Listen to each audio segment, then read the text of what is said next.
Bapak Ibu Saudara, anak-anak yang terkasih dalam Tuhan, semuanya shalom. Shalom. Shalom. Shalom. Bagaimana kabarnya hari ini? Luar biasa, puji Tuhan, kita bertemu lagi dalam ibadah pagi ini. Mari kita bersama akan memuji menyembah Tuhan kita. Mari kita berikan hati kita untuk memuliakannya. Marilah kita bersama akan segera beribadah kepada Tuhan. Dengan bangkit berdiri, kita akan memuji dan menyembah Tuhan lewat satu pujian. Terpujilah Allah.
saudaraku, mari kita diberi kesempatan masing-masing untuk berdoa secara pribadi untuk memohon ampun atas segala dosa dan pelanggaran kita.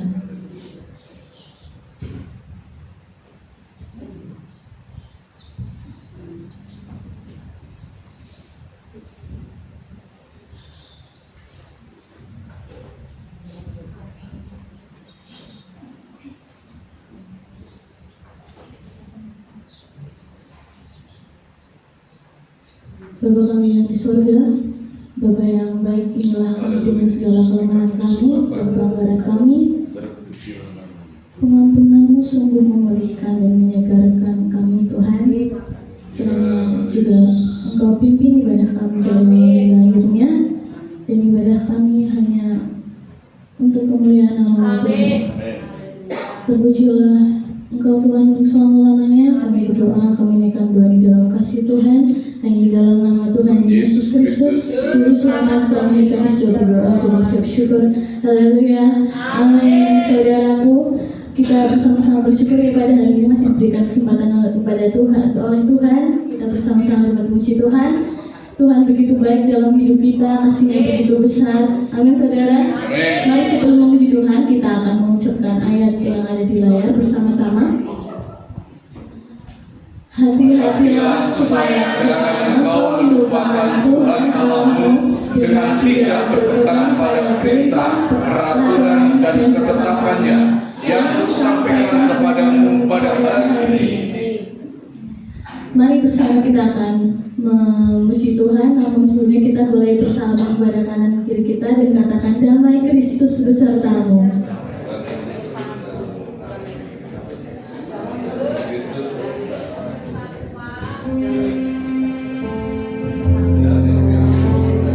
Haleluya, mari kita akan bersama-sama menaikkan pujian kembali kepada Tuhan, sebab Dialah kota benteng perisai kita, penyelamat hidup kita. Mari kita angkat pujian bersorak. Mari kita sorak-sorai kepada Tuhan kita.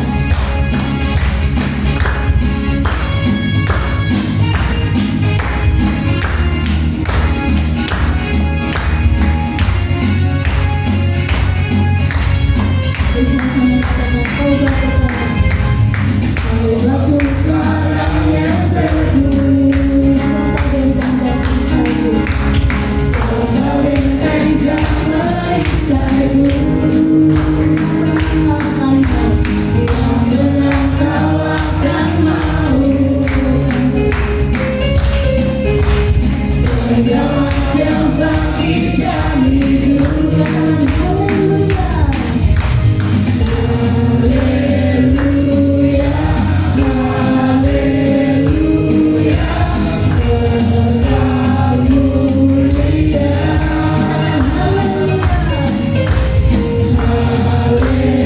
Haleluya, haleluya, dahsyat berkuasa, selamat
Saudaraku, Tuhan kita adalah Tuhan yang penuh kuasa. Kita pun diberi kuasa untuk taklukkan musuh kita. Oleh sebab itu kita harus percaya kepadanya. Jangan takut menghadapi dunia ini karena kita punya Tuhan Yesus. Amin. Mari bersama kita angkat pujian kembali kepada Tuhan yang mengatakan, ku diberi kuasa dari Raja yang mulia.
Firman Tuhan kita sudah mulai memuji dan menyembah Tuhan. Saudaraku, saat ini tiba saatnya kita akan menerima sabda Tuhan.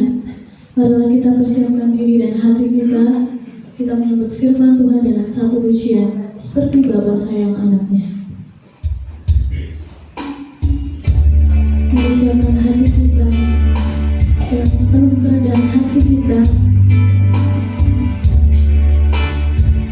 Kita mau bersama-sama untuk belajar mengasihi seperti Bapa sayang anaknya.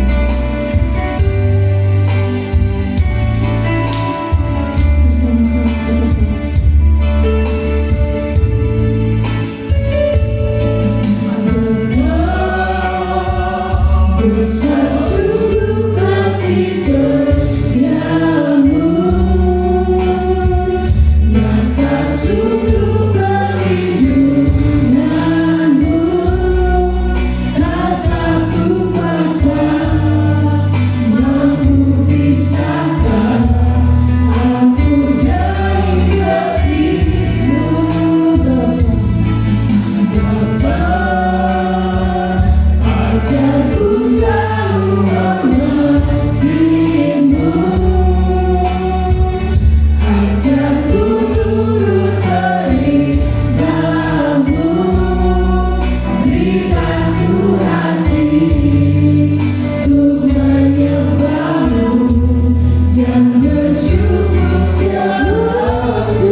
Terpujilah Engkau, ya Tuhan Yesus, kekal untuk selama-lamanya.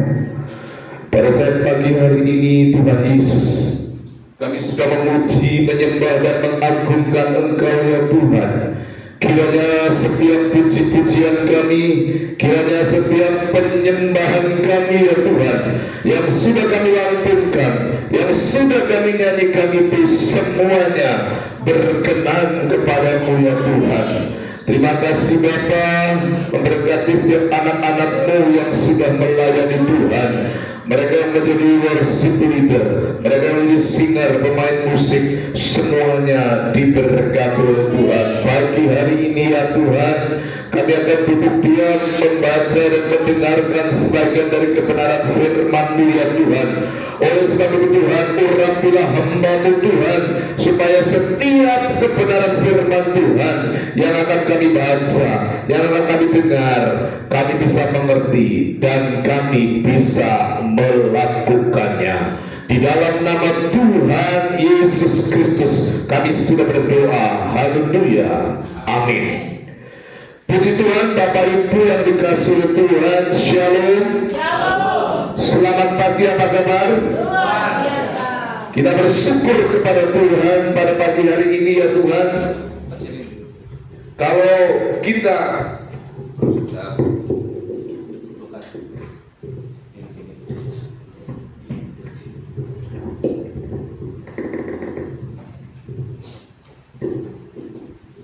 ya, sekali lagi kita bersyukur kepada Tuhan kalau pagi hari ini kita bisa beribadah bersama-sama, kita bisa memuji Tuhan bersama-sama. Itu semua karena kebaikan dari Tuhan Yesus Kristus. Bapak Ibu yang dikasihi Tuhan, pagi hari ini kita akan belajar firman Tuhan bersama-sama yang terambil dari Injil Lukas 15 ayat 1 sampai 3 dan dilanjutkan dengan ayat 11b sampai dengan yang ke-32. Bapak Ibu akan bisa menyimaknya dengan baik di layar dan saya akan membacakannya ayat ini secara keseluruhan. Demikianlah firman Tuhan.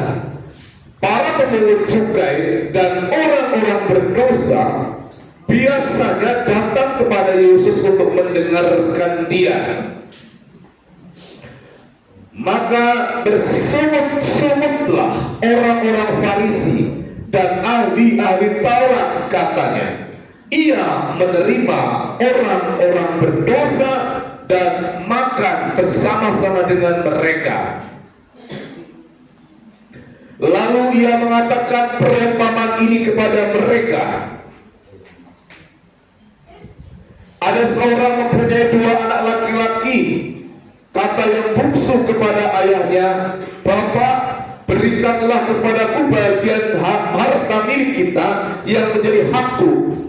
Lalu ayahnya membagi-bagikan harta kekayaan itu di antara mereka.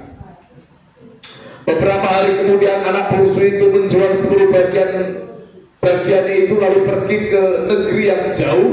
Di sana ia memboroskan harta miliknya itu dengan hidup berfoya-foya.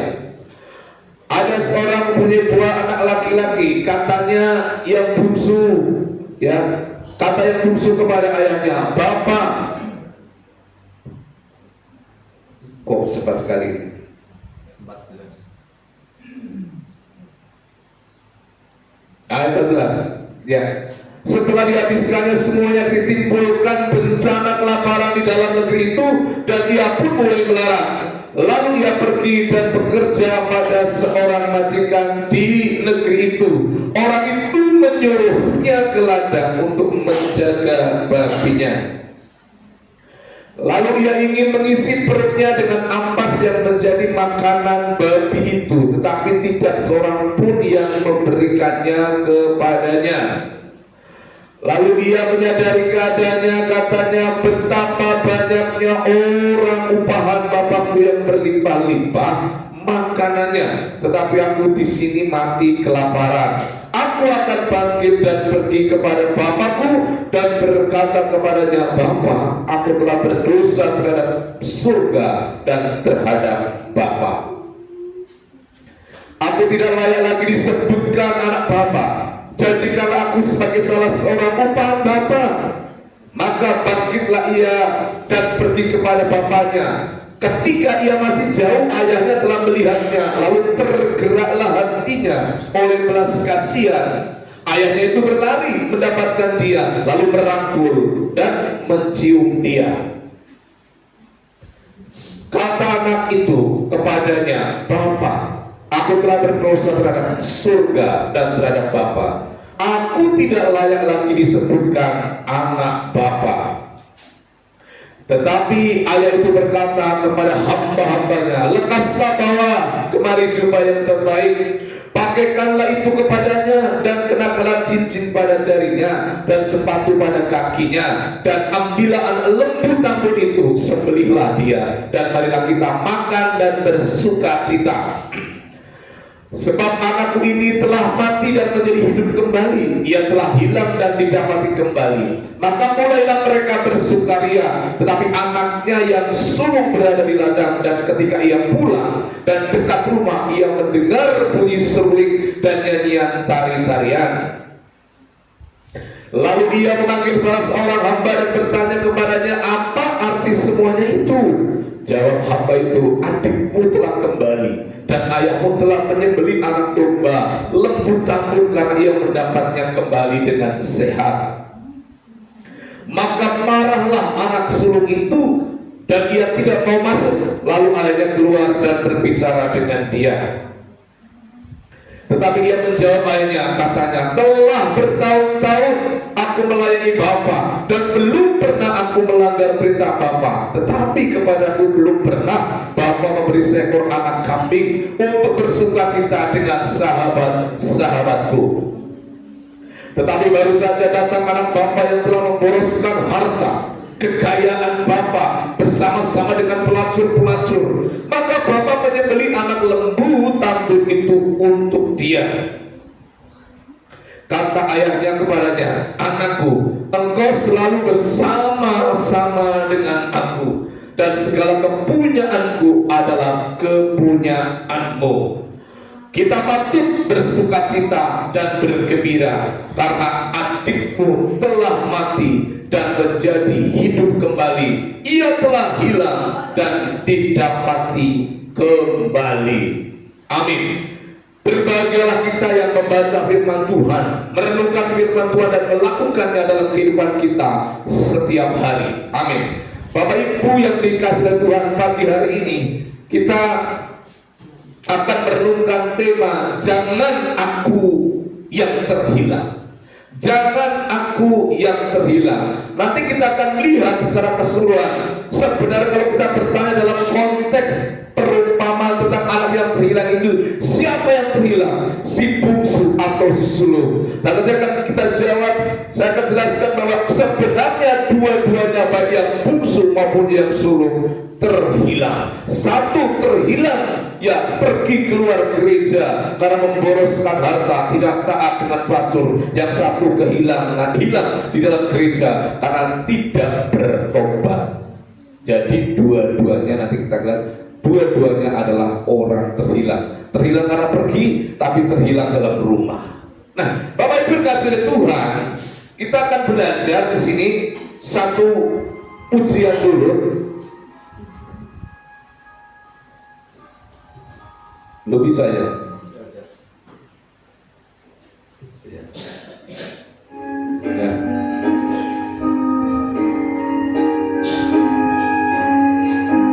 Anak bungsu pergi ke negeri orang, tinggalkan bapaknya mengeluh. Akhirnya habislah uang dan barang,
Ibu yang dikasih Tuhan, lagu tadi mengingatkan kepada kita, memang lagu-lagu sekolah minggu, tapi mengingatkan ya tentang bagaimana ya Tuhan juga memberikan pengampunan kepada semua orang. Tuhan menunggu, Tuhan menunggu ya anak yang terhilang supaya bertobat. Nah, Bapak Ibu yang dikasih oleh Tuhan, kita melihat di sini ya latar belakang Lukas 15 ya, di 15 Injil Lukas 15 ayat 1 sampai 3. Ini adalah orang Farisi dan ahli Taurat ya. Kata orang Farisi dan ahli Taurat tidak suka melihat Yesus atau Tuhan Yesus makan bersama-sama dengan pemungut cukai dan orang-orang berdosa.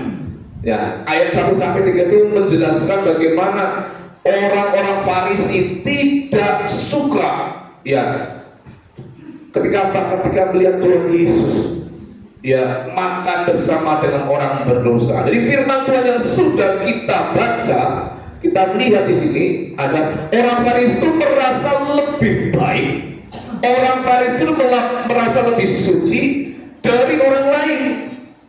Nah, jadi dalam Lukas 15 ayat 1 sampai 3 itu mau menjelaskan kepada kita tentang sikap para ahli Taurat, sikap orang-orang Farisi, di mana mereka ketika merespon melihat apa yang dilakukan oleh Tuhan Yesus, ya mereka merasa, oh kok Tuhan Yesus bergaul dengan erat, menyambut mereka, berbincang-bincang dengan mereka, bercakap-cakap dengan akrab, ya berinteraksi dengan begitu dekat dengan para pemungut cukai dan para ahli, orang-orang berdosa, sehingga ini yang memicu ahli Taurat itu menjadi marah, benci kepada Tuhan Yesus. Saudara, orang Farisi sekali lagi saya katakan merasa dirinya lebih baik, merasa dirinya lebih suci dari orang lain. Ya, dia berkata, aku bersyukur karena aku bukan perampok. Ya, aku bersyukur karena aku bukan orang maling. Itu dalam doanya orang Farisi waktu itu ya, bukan doa, tapi semacam kayak proklamir diri, saya ini loh orang yang suci, saya ini loh ahli agama, saya ini loh orang yang rajin beribadah. Ahli Taurat sama orang Farisi, mereka mengatakan seperti dalam Lukas 18 ayat 9 sampai 14, merasa bahwa aku bukan perampok, karena bagi pandangan orang Yahudi, pemungut cukai itu bukan hanya sekedar pemungut cukai, tapi anggapan orang Yahudi pemungut cukai itu hampir sama dengan dikatakan perampok, gitu loh, yang merampok, gitu loh. Sehingga mereka sungguh-sungguh sangat tidak suka ya dengan orang Farisi, ada orang pemungut cukai dan orang berdosa. Orang Farisi ini, ahli Taurat ini merasa sekali lagi, aku ini orang baik, aku ini orang benar, aku ini orang suci. Jadi merasa lebih baik, merasa lebih suci, merasa lebih kudus, merasa lebih benar dari orang lain, ya, menjadi orang yang sombong, yang rohani. Saya catat itu orang-orang Farisi itu menjadi orang yang flexing rohani, pamer rohani, pamer ketaatan, pamer ya, karena dia merasa aku ini loh paling baik, paling benar. Dan itu kadang juga bisa menghinggapi orang beragama, bisa menghinggapi orang percaya, flexing rohani, pamer ini loh saya sudah melakukan kebaikan, ini loh saya sudah melakukan agama, saya sudah melakukan sebuah syariat. Dan ini kita lihat, dan mereka bukan yang saja pamer, tapi menjadi arogan, dengan sesuka hati menghakimi, dengan suka hati memukul, ya, bahkan sampai akhirnya merasa orang lain itu betul-betul orang kafir, betul-betul orang yang tidak layak. Nah, kita lihat, sekalipun mereka melakukan hukum agama dengan baik, syariat agama dengan baik, tapi hatinya jauh sekali dari hati Bapa. Saudara, maka di ayat sebelumnya, di ayat sesudahnya setelah ayat 1 sampai 3 itu, Tuhan Yesus memberikan 3 perumpamaan. Ya, ada perumpamaan tentang dikatakan dari Tuhan Yesus, ya, domba yang hilang. Lalu Tuhan lagi memberikan lagi perumpamaan, kalau dibaca dalam konteks dekatnya itu ada konteks dekat di situ. Setelah itu kan lalu Tuhan memberikan perumpamaan. Ya, kita tadi ayatnya bacanya kelompat. Kalau kita tidak lompat, kita akan bertemu dengan perumpamaan tentang domba yang hilang, dirham yang hilang, lalu diakhiri dengan anak bungsu yang hilang. Ya, domba yang hilang dicari, dirham yang hilang dicari, tapi anak bungsu yang hilang tidak dicari. Bapak menunggu ya mereka bertobat dan datang dengan sendirinya, datang dengan kesadarannya. Itu perbedaannya. Karena apa? Karena tentang anak bungsu yang hilang ini menggambarkan tentang relasinya, hubungannya antara Allah dengan manusia, Bapa dengan anak. Baca baik-baik nanti tentang perumpamaan anak bungsu yang hilang. Bapa tidak mencari, tapi Bapa menunggu menanti kapan anak itu sadar, menyadari bahwa dirinya berdosa. Dan itu yang mungkin harus kita lakukan. Kadang-kadang kita udah nasihati orang, kita sudah ngomongin orang, doain orang, nggak bertobat. Tunggu biar ada kesadaran dalam dirinya, dia bertobat kepada Tuhan. Amin. Nah, saudara Bapak Ibu yang dikasih oleh Tuhan, kita mungkin sudah membaca ada fenomena domba yang hilang. Saya nggak sebutkan, jadi media banyak saat ini memang begitu ramai. Doakan saja ada beberapa orang-orang yang domba-domba saya istilahkan terhilang. Ya, biarlah mereka suatu saat disadarkan hatinya oleh Roh Kudus, kembali kepada pelukan hati Bapa, kembali kepada hati Bapa dan tidak terhilang lagi. Domba yang hilang, ya juga berbicara kadang ada domba yang sebenarnya bersama gembalanya, ya ada di kandang tapi malah terhilang. Yang tadi saya sudah singgung tadi. Ya, Bapak Ibu dikasihi Tuhan. Oleh sebab itu, nah kita akan belajar ya kesalahan si bungsu. Kesalahan si bungsu itu diawali dari apa? Si bungsu itu meminta warisan. Ya, saat bapaknya masih sehat. Ini kan anak kurang ajar, saudara. Bapaknya masih sehat, waras, masih doyan, semuanya sudah datang kepada bapak, gitu kan. Pak, minta warisan. Buat apa? Ya. Buat apa? Ya. Kalau bermodal dagang mungkin masih mandat penting ya Pak ya. Kalau buat modal bisnis mungkin masih mandat lumrah.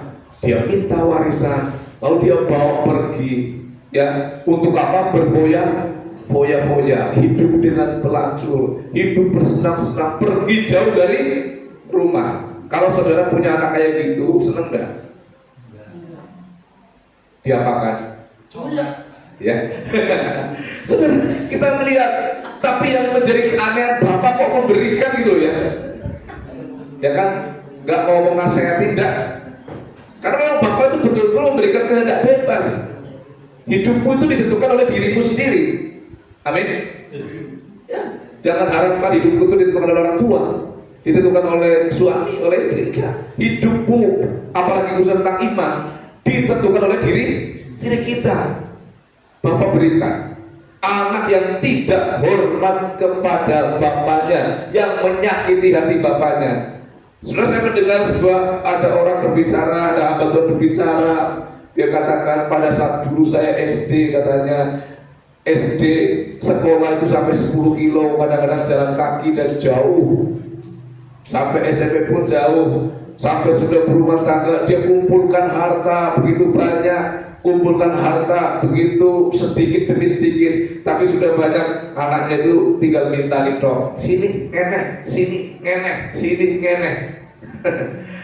Dan itu menjadi sebuah duka di hati bapaknya. Nah, dulu saya ngiritnya luar biasa. Nah, dulu saya itu begitu prihatin, gemi luar biasa supaya hidupku menjadi enak. Tapi kok kamu enak banget ya, sudah kumpul tinggal diminta dan dihabiskan. Itu ada yang pernah cerita seperti itu di sana, di luar. Tapi di sini saya yakin nggak ada seperti itu, nggak ada. Nah, sudah kita melihat bahwa ini adalah sikap, ya. Dan dikatakan setelah itu, ya pergi berfoya-foya, dijual semua warisannya. Dia tidak memikirkan masa depan, dia hanya memikirkan kesenangan sesaat saja. Ini anak bungsu tadi sudah minta warisan, bukan untuk modal dagang, dihabiskan berfoya-foya dengan para pelacur dan seterusnya, berjudi mungkin, ya tidak memikirkan masa depan. Orang kan biasa berpikir, jangan dijual dulu semuanya, kan masa depannya masih panjang. Ini enggak, habiskan semuanya. Ya, nikmati saja apa yang Tuhan beri. Oh, haleluya. Ya, nikmati saja apa yang Tuhan beri. Ya, nanti dulu. Ini tidak bijaksana, tidak memikirkan masa depan. Masa depan saudara di tangan Tuhan. Amin. Amin. Terus kita nggak usah pikir apa-apa. Amin. Masa depan saya dan saudara di tangan. Tetapi bukan kita terus nggak mikir, nggak punya planning, nggak punya program, nggak punya strategi. Amin. Ya, karena Tuhan berikan kepada kita yang namanya iman. Iman itu memberi kepada kita hikmat. Maka iman dengan hikmat itu berdampingan. Atau mungkin lebih mudahnya, iman itu harus melahirkan sebuah kebijaksanaan. Ya. Dia yang pikirkan kesenangan sesaat saja, hartanya tidak dimanfaatkan untuk kebaikan. Bapak Ibu, pesan firman Tuhan mengingatkan kepada kita, kalau kita lagi diberkati pun tetap kendalikan diri. Amin. Amin. Tetap kendalikan diri. Ini penting saudara, jangan aji mumpung. Ingat, bok ada masa kesulitan, bok ada masa kelaparan. Bagi anak remaja, pemuda yang belum pernah berumah tangga, belum pernah mengalami yang namanya titik nadir, belum pernah mengalami titik terendah. Yang belum berumah tangga loh, saya kan sudah berumah tangga, sudah sering mengalami titik terendah. Bapak Ibu mungkin paham apa maksudnya? Titik terendah ya? Ya ampun, sulit sekali ini ya. Tapi saya tidak berkata Tuhan tidak menyertai. Tuhan tetap ada kok. Jangan pernah dalam kesulitan kita Tuhan tidak menyertai. Tuhan hadir, Tuhan menyertai, Dia ada. Cuma karena kita saja yang kurang dan sebagainya. Ada masa kesulitan, ada masa-masa rezeki begitu sulit, ada masa-masa berkat begitu seret, ada masa-masa mencari uang Rp1.000 saja kok gak ada ya. Mungkin Bapak Ibu gak seperti itu ya. Mau gimana ini caranya? Maka kalau kita diberkati, kita harus juga kontrol diri, kuasai diri ya. Ada baiknya mungkin menabung dan sebagainya. Karena setelah saya 50 tahun hidup, hampir 50 tahun hidup itu, saya melihat dan perhatikan orang sukses itu paling 10 tahun, 15 tahun, setelah itu gentenan sama yang lain gitu kan. Gentian. Pernah Bapak Ibu pernah perhatikan itu? Pernah? Gentian mesti. Gentian lagi dengan yang lain. Maka berbijaksanalah. Nah, saudara Bapak Ibu yang dikasih oleh Tuhan, anak itu menjadi melarat, menjadi penjaga babi, dia pulang, saudara. Dan saudara, anak ini ketika sudah habis berfoya-foya pulang, dan dia menjadi penjaga babi. Babi itu kalau di mata orang Yahudi sampai hari ini pun babi itu haram. Ya, ini pekerjaan yang sangat memalukan. Dia melarat, menjadi ternista, menjadi najis, ingin makan makanan babi pun tidak boleh. Bayangkan susah, dia solo, dia membandingkan diri dengan orang rumah bapaknya yang biasa bisa makan berlimpah di rumah bapaknya. Waduh, kok saya susah. Ya, untung aja masih ingat pulang dan bertobat. Biasanya kesusahan itu juga ada gunanya, membuat kita juga bertobat, pulang gitu loh. Amin. Amin. Biasanya kesulitan dalam hidup kita membuat kita juga untuk kembali kepada Tuhan. Nah, kita melihat di sini bahwa akhirnya ya si anak terhilang ini, ya si bungsu ini sampai mau makan aja susah. Berarti semua harta warisannya, semua yang dia bawa sudah habis.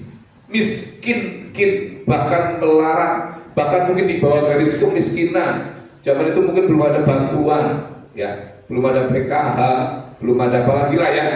Betul-betul dia mau makan makanan babi, pas babi aja nggak boleh.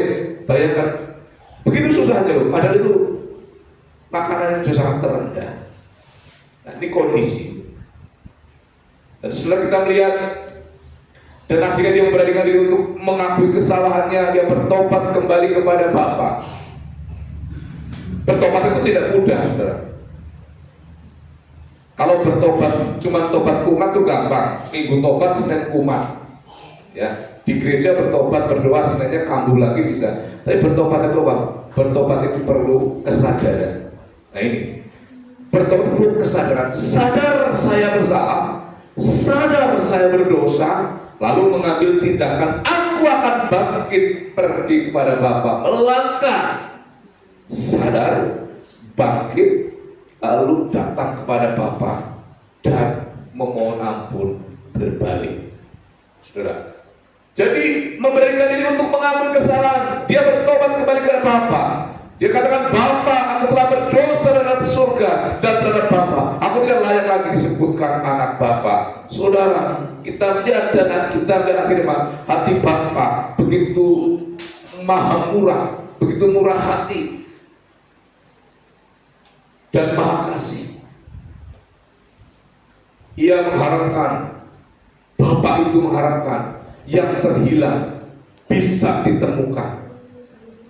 Sebab anakku ini telah mati dan menjadi hidup kembali, telah hilang dan didapati kembali. Saudara, anak terhilang ini sudah merancangkan sebuah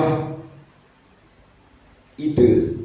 Bapak, saya telah berdosa, saya telah begini, sudah dirancang dalam otaknya, mau ngomong begini. Tapi ketika anak yang terhilang ini belum sampai ngomong, Bapak sudah menunggu di sana, lalu Bapak langsung memeluk dan merangkul anak terhilang itu. Tanda kasih, tanda cinta, tanda pengampunan. Sebenarnya Bapak itu sudah mengampuni anak ini dari dia belum pulang. Amin. Dia tunggu kapan anakku yang berdosa, yang terhilang ini kembali. Pada waktu dia datang, dia mungkin belum mandi. Pada waktu dia datang, mungkin bajunya adalah baju yang sangat bau karena selama ini dia pergi ya dan sudah melarat terlunta-lunta. Apalagi dia mungkin berapa hari di kandang babi. Tapi Bapak merangkul, mencium dan memeluknya dengan begitu erat. Itulah hati Bapak, itulah kasih Bapak. Jangan memiliki hati saudara, tapi milikilah hati Bapa. Amin. Kalau cuma miliki hati saudara, ya kalau lagi bom-bom sajalah saya baikan. Kalau cuma hati saudara, hati sedulur, kayak sedulurku, ya sedulur kan ngedaku, iya kan. Biasanya nek sugih, kalau sing barat, urung tentu sing barat di aku, gitu. Jadi jangan miliki hati saudara, tapi sebagai orang Kristen milikilah hati Bapa. Amin. Yang merangkul, yang memeluk, ya, yang betul-betul menerima apa adanya di gambaran surga. Anakku yang terhilang didapati kembali. Saudara, mungkin kita kadang-kadang juga seperti anak yang terhilang seperti itu. Tapi Tuhan mengasihi kita. Saudara, lalu kita melaju ke kisah anak yang hilang. Sesungguhnya yang hilang adalah keduanya. Nah, kita melihat anak bungsu memang terhilang. Tapi sang Bapa yang penuh kasih menunggu kapan anak ini kembali dari kesesatannya. Kapan dia datang dan bertobat. Bapak menunggu. Bapak Ibu kasih Tuhan, sampai hari ini Bapak menunggu anak-anak yang terhilang. Amin. Dia menunggu. Entah di mana dia, tapi Bapak yang penuh kasih, dia menunggu. Bapak menyambut dengan sukacita, ya, disambut. Bicara menyambut, kalau kita menyambut itu dilihat siapa yang disambut. Kalau yang disambut adalah orang yang sangat terhormat, wah kita mungkin persiapan dengan begitu baik. Tapi kalau yang akan disambut, yang akan datang, wah kita udah tahu ceritanya, kita udah tahu karakternya. Jangan-jangan kita nggak nyambut, malah kita tutup pintu kita, betul nggak? Paling-paling mau ngutang maling ya, paling-paling dia mau gosip, paling-paling dia dari kita sudah. Nah, ngapain kita sambut? Bapak ngerti nggak kelakuan anak ini? Tahu, begitu bobrok ya. Tapi dia sambut dengan hati yang penuh kasih. Dia sambut. Kadang-kadang kita menyambut orang juga karena melihat mobilnya. Amin. Enggak mudah ya. Kita menyambut orang lah kayak iki teka. Betul? Tapi kita menyambut orang melihat karena dia kaya, dia punya mobil, dia berpangkat, wah sibuk saudara, dari mulai cimplung, pete, subek, sama semua orang sibuk. Karena kita melihat bahwa ini loh yang akan datang. Itu adalah hati yang membedakan. Amin. Hati Bapa dia sambut. Mudah-mudahan tidak ada dalam hati kita. Amin. Kosis sapa. Gitu loh. Saudara, kita harus menyambut orang dengan penuh kasih seperti Bapak. Saya ketika melihat, waduh Bapak luar biasa. Bapak kita yang di surga luar biasa. Diberi jubah dan cincin, lalu diberikan pesta, artinya apa? Sebagai tanda bahwa dia adalah anakku, bukan budak. Jubah melambangkan, yang membedakan untuk Yahudi pada waktu itu, kalau seorang anak dia harus pakai jubah dan sepatu. Tapi kalau dia tidak pakai jubah, tidak pakai sepatu, itu adalah budak. Maka kenapa diberikan jubah? Ini anakku loh. Status anak diakui, tetap diakui. Tidak, aku belum, kamu tetap anakku. Seburuk, sejelek, sebobrok apapun, engkau tetap anakku, kata Tuhan. Amin. Rangkul anak kita, rangkul siapapun yang mereka mungkin dalam dosa. Ya, status anak tidak akan pernah hilang. Amin. Ada bekas suami, ada bekas istri, tapi tidak ada bekas anak. Amin. Diambil jubah, ayo bikinkan pesta, ayo pakaikan cincin sebagai lambang otoritas.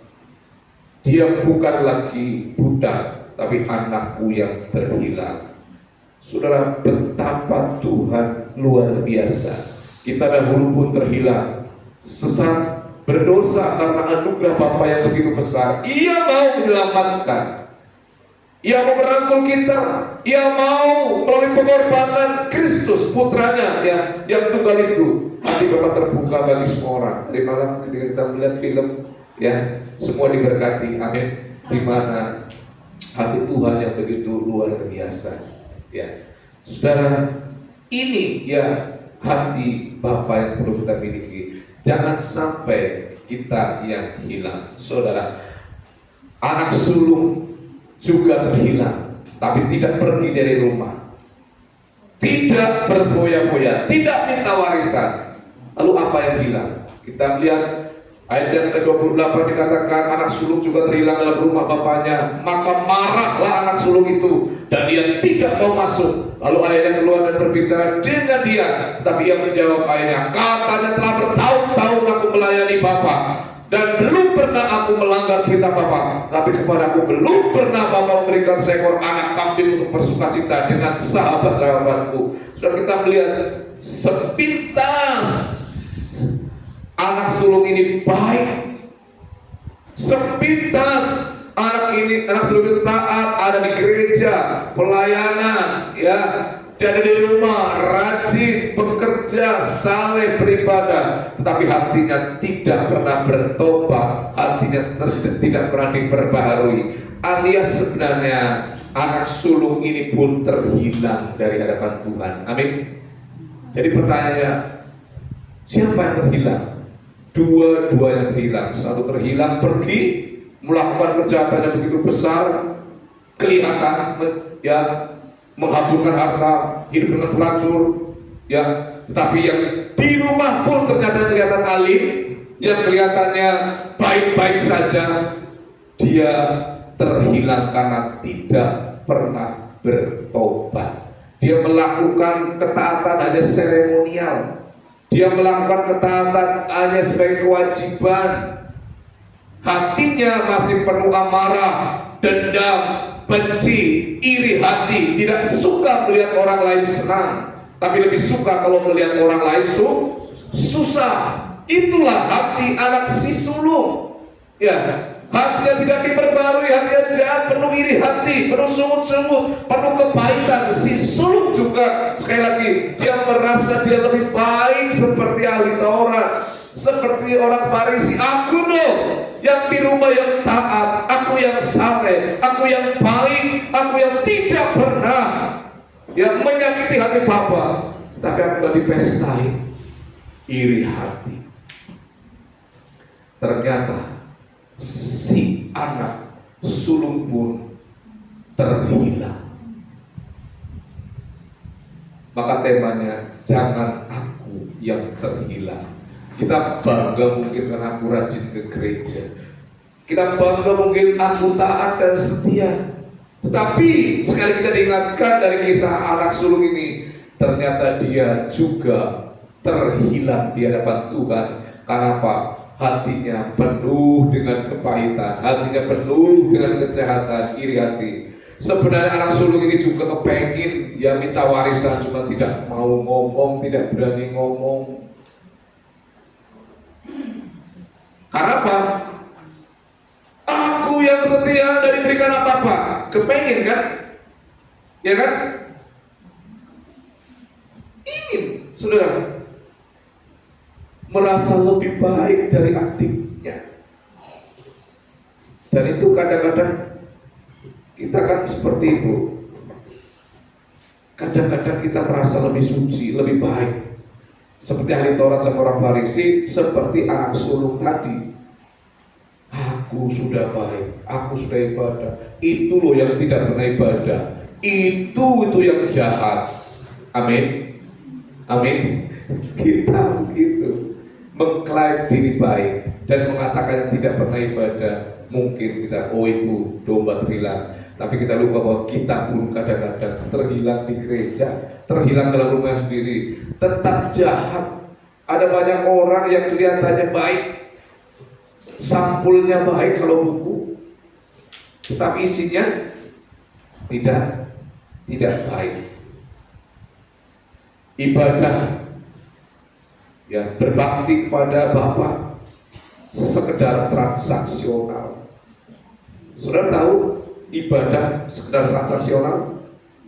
Ibadah supaya diberkati. Saya bolak-balik ngomong, kalau motivasi kita ibadah transaksional, itu sama aja kita mau jadikan gereja gunung kemukus. Coba kalau kita tidak dijanjikan apa-apa sama Tuhan, mau tidak menyembah Tuhan? Halo? Gak dijanjikan apa-apa loh. Belum tentu.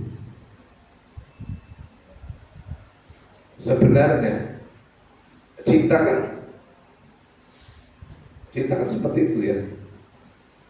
Saya mencintai misalnya istri saya, ya kan? Pasti ada apanya, bukan apa adanya. Betul kan Bapak Ibu? Pak Tukijo menikah dengan Bu Tukijo, cinta ilahi apa cinta karena ada apanya? Ya, ilahi. Kapan-kapan kita bahas pasti. Pasti saya mencintai dia karena dia cantik mungkin pertama, iya kan? Iyalah, kalau nggak cantik, ya enggak lah, gitu kan? Karena dia kaya mungkin, iyalah, gitu. Karena dia pintar mungkin, iyalah, gitu kan? Jangan munafik. Saya juga nggak mau kalau istri saya jelek. Saya pasti nikah pilih yang terbaik, ya. Yang menurut standar di sini gitu loh. Kan kita punya standar ya. Walaupun udah ditulis ini loh standar saya, gitu loh. Jangan anggap yang tidak ke gereja saja yang hilang, tapi yang ke gereja. Jangan-jangan juga terhilang dalam gereja. Karena apa? Hatinya tidak pernah bertobat, tidak mau melakukan firman Tuhan, tidak mau menghidupi firman Tuhan, iri hati tak iri hati, ya. Pahit tetap pahit. Anak sulung ini tidak senang melihat adiknya bertobat. Anak sulung ini tidak suka kalau melihat orang lain senang. Kalau bisa dia susah, lebih susah dari saya. Apakah ini hatinya bertobat? Bukan, itu hati jahat. Saudara,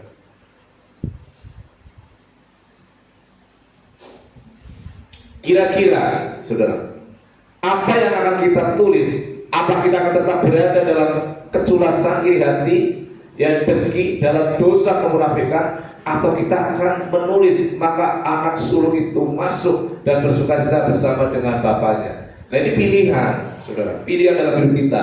Kira-kira saya ini di posisi ini, kan perumpamaan ini akan kita tanya, gitu loh.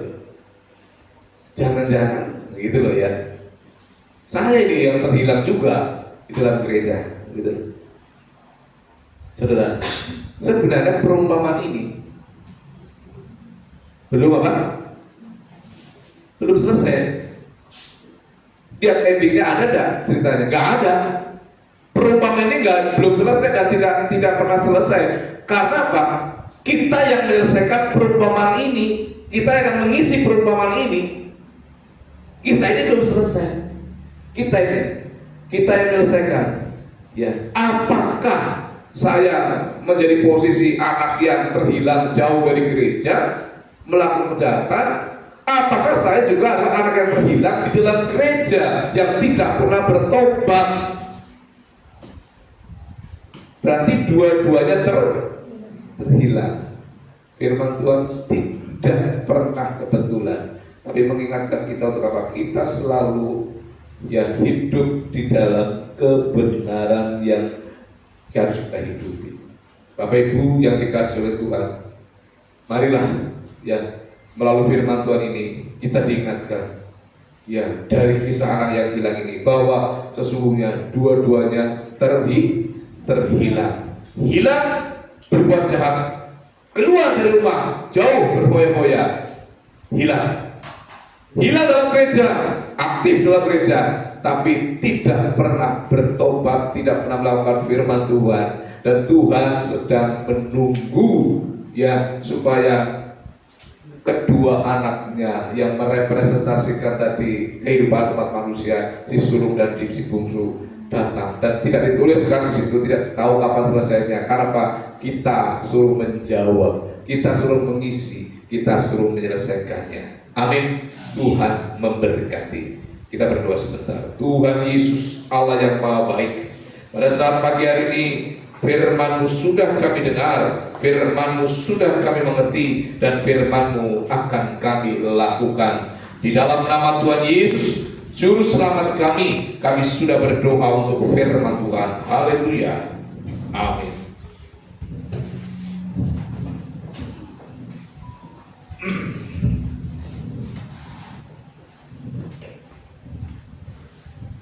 Jemaat diundang untuk bangkit berdiri. Kita bersama-sama akan menyatakan iman percaya kita menurut pengakuan iman rasuli demikian. Aku percaya kepada Allah, Bapa yang Maha Kuasa, Khalik langit dan bumi, dan kepada Yesus Kristus Anaknya yang tunggal, Tuhan kita, yang dikandung dari Roh Kudus, lahir dari anak darah Maria, yang menderita sengsara di bawah pemerintahan Pontius Pilatus, disalibkan, mati dan dikuburkan, turun ke dalam kerajaan Allah, pada hari ketiga bangkit pula dari antara orang mati, naik ke surga, duduk di sebelah kanan Allah, Bapa yang Maha Kuasa, dan akan datang dari sana untuk menghakimi orang yang hidup dan yang mati. Aku percaya kepada Roh Kudus, gereja yang kudus dan hak, persekutuan orang kudus, pengampunan dosa, kebangkitan daging, dan hidup yang kekal. Amin. Jemaat dipersilakan duduk kembali. Mari kita bersama-sama akan menyiapkan persembahan syukur kita kepada Tuhan. Nanti persembahan bisa dijalankan, kita naikkan pujian syukur padamu ya Allah.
Terima kasih Tuhan, kami mengucap syukur kami sudah memberikan persembahan syukur kami kepadamu Tuhan. Kiranya seberapa persembahan kami dapat berguna bagi pujian Tuhan tempat ini, dan Tuhan memberkati tangan yang sudah memberi juga pelayan yang sudah mengedarkan kolektan pada hari ini Tuhan.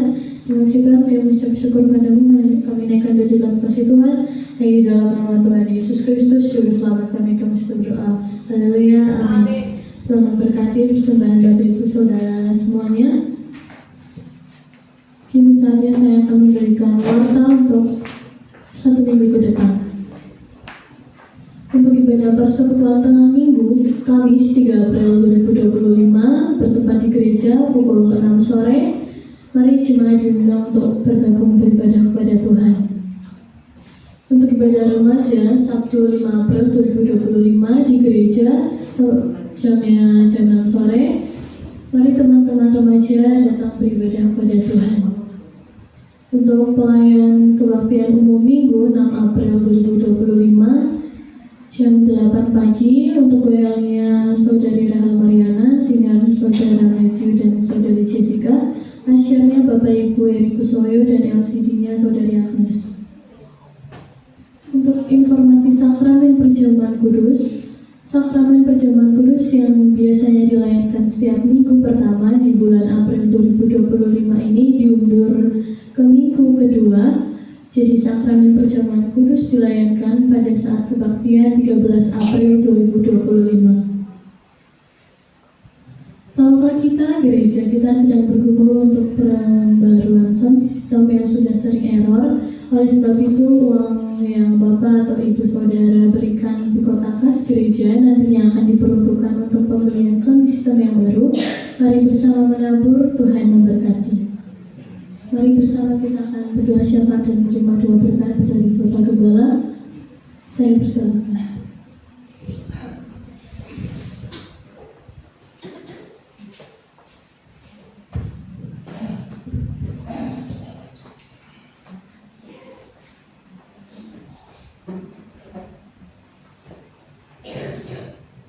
Satu, dua, tiga. Satu, dua. Ya, sebelum berdoa syafaat dan berkat, nanti setelah ibadah jangan pulang dulu, kita akan video sebentar mengucapkan ya bersama-sama. Oke, tes sudah. Ya, jangan pulang dulu ya.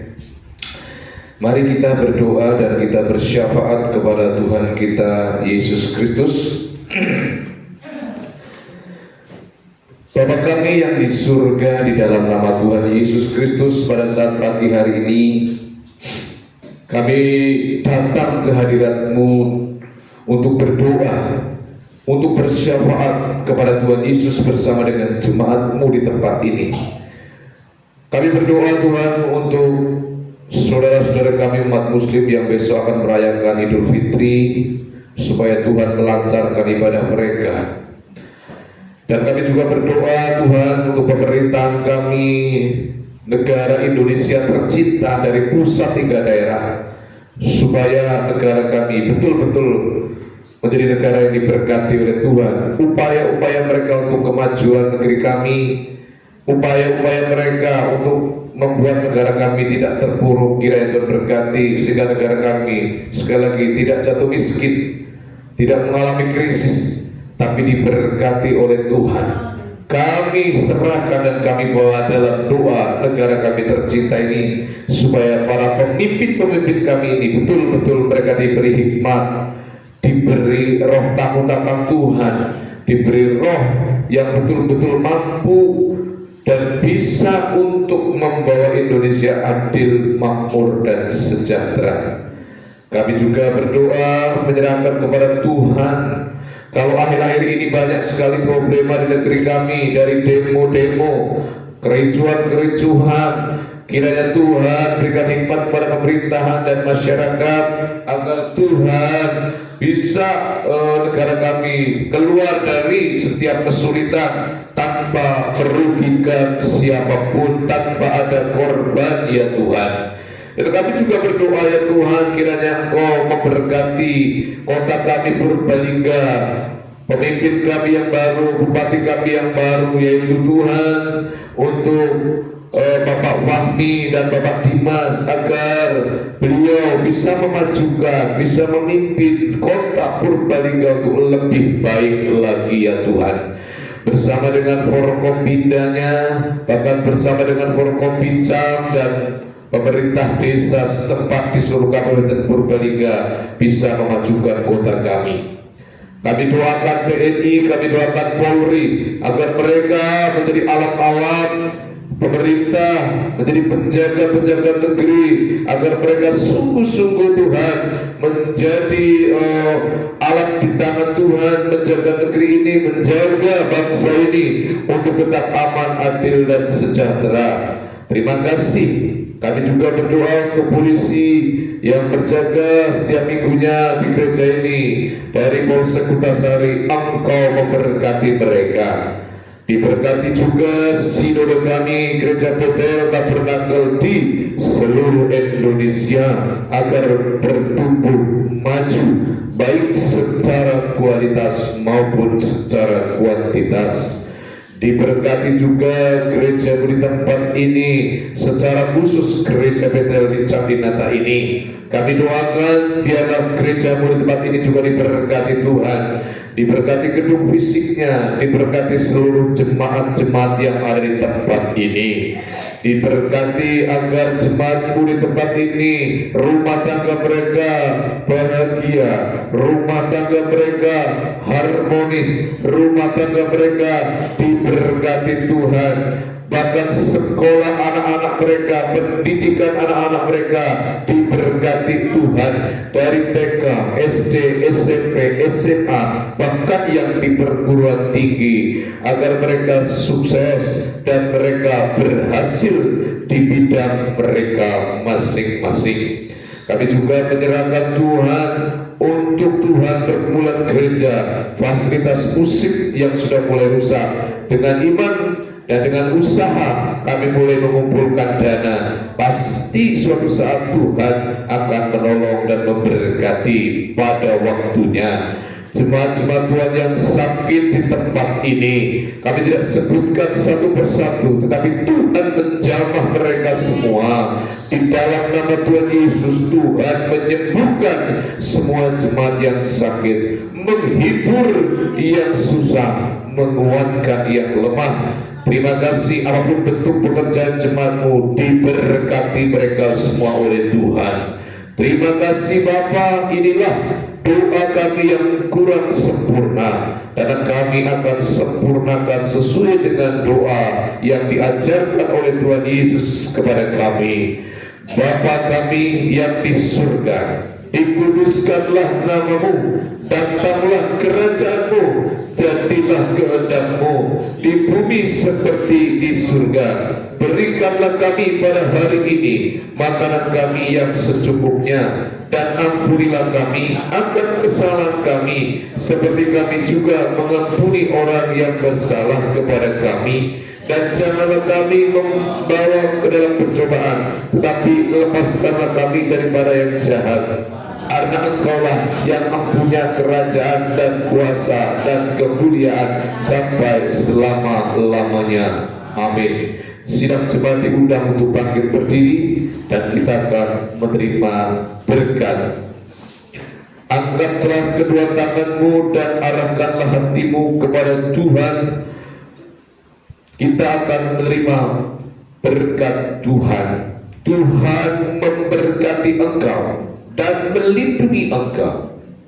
Tuhan menyinari engkau dengan wajahnya dan memberi engkau kasih karunia. Tuhan juga menghadapkan wajahnya kepadamu dan memberi engkau damai dan sejahtera dari sekarang sampai selama-lamanya. Di dalam nama Bapa, Putra, dan Roh Kudus. Amin.